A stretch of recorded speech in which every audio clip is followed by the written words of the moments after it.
ரொம்பவே முக்கியமான 2 நாள். ஒண்ணு பார்த்தீங்கன்னா ஓணம், இன்னொன்னு டீச்சர்ஸ் டே. நம்மள வந்து இந்த அளவுக்கு எஜுகேட் பண்ணி நம்மள வந்து முன்னேறி கொண்டு போன எல்லா டீச்சர்ஸ்க்கும் ஹாப்பி டீச்சர்ஸ் டே. அதுதான் நான் என்ன பண்ணிட்டு இருக்கேன்னு பார்த்தீங்கன்னா, நேத்து Thursday வந்து பார்த்தீங்கன்னா, நைட்டு வந்து பரோட்டா சால்னா செஞ்சேன். அது மீந்துருச்சு காலையில. வேணுமுட்டே தான் நெறைய செஞ்சேன். ஏன்னு பார்த்தீங்கன்னா, ஓணத்துக்காக வந்து ஃப்ரைடே லீவ் விட்டுருந்தாங்க. அப்படியே சாட்டர்டே, சண்டே 3 நாள் லீவ் இருக்கிறதுனால, சரி பொறுமையாவே எழுந்து செய்யலாம் அப்படின்னு. இன்னொன்னு ரொம்ப வருத்தமான விஷயம் பார்த்தீங்கன்னா, என்னோட செடி எல்லாம் ரொம்ப வந்து இன்ஃபெக்ஷன் ஆயிட்டு இருக்கு. அதாவது அந்த பூச்சியை சொல்லியிருந்தேன் பார்த்தீங்கன்னா, போன வீடியோவில் அது வந்து பார்த்தீங்கன்னா நிறைய பரவ ஆரம்பிச்சிச்சு, நல்லா இருக்க செடிங்களை கூட. அதனால இதை விட்டா வேலைக்கு ஆகாதுன்னு சொல்லி எல்லாம் கட் பண்ணி விட்டுட்டேன். ஆனால் வந்து வளர்ந்துரும் எல்லாம். அதுக்கப்புறம் ஒரு ஆஃப்டர்நூன் மேலே வந்து பார்த்தீங்கன்னா தேங்காய் சாதம் செய்யலாம் அப்படின்னு டெய்லி சாம்பார் அதுக்கப்புறம் காரக்குழம்பு செஞ்சு போர் அடிக்குது எனக்கு.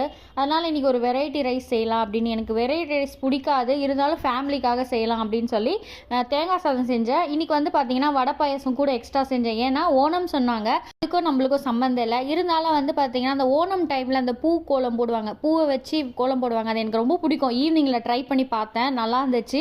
ஸோ இன்றைக்கி ஃப்ரைடேனால பிரதோஷம் வேறு. ஸோ சிம்பிளாக வந்து சாமி கும்பிட்டு இன்னைக்கு டே வந்து இப்படி தான் போச்சு. உங்களுக்கு எப்படி போச்சு?